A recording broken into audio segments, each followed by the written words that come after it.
Hello, fellow Mellow Jello YouTubers. Yeah, that doesn't work, does it? The Pokemon Generation Battle Series heated up last week, being as 3 generations could take first place this week. Gen 1, 2, 4, and 5 can tie first place best case scenario. But this week's topic was updates, and I'll go over them as I say their positions, being as it would be too much at the beginning. The game with the worst updates to me is Generation 5. Looking back, the only update I gave Black and White was hidden abilities, because that's about all it brought to the table new. And on a big Thanksgiving feast, your potatoes aren't going to make or break the meal.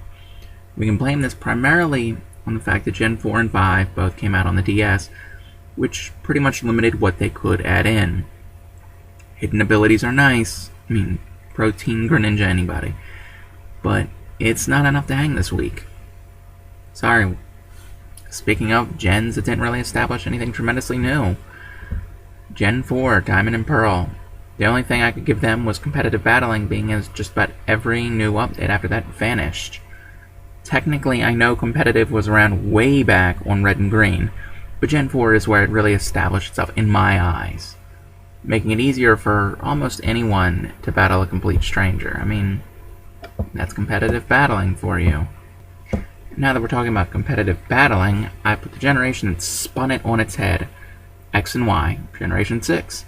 The 2 big updates were Fairy typing, which helped tweak competitive so dragons weren't overpowered, and you also added in Mega Evolutions, which, I'm not gonna lie, I hated at first. Here's how I look at it though. Think back before X and Y came out. Did you imagine Pokemon would be heading in this direction? I know I sure as hell was not. That's how I view it. For the 3rd spot this week, I have Gen 1, and I know it should be number 1, but I just couldn't do it. Red and Blue were so broken, whether people admit it or not. The update was the series, being as before the games, there was no Pokemon series. But if the series would have kept on that trail, it wouldn't be as good as it is now, mostly because of the help it got from the top 2 this week. Number 2 being Generation 3. Ruby and Sapphire established EVs, IVs, natures, and abilities. Think about all that being absent from Pokemon today.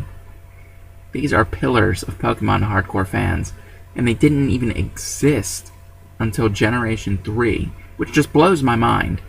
No EVs or IVs, all Pokemon would basically be the same.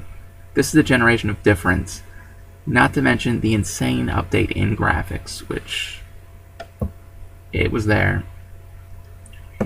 And number 1 has to be Generation 2, Gold or Silver.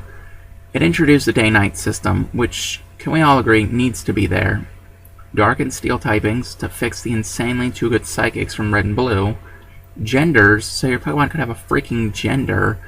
And of course, breeding, because if you remember, Red and Blue, you couldn't breed. So what was the point of Ditto back then? Think for a second about how Pokemon could be without these updates. That's crazy different.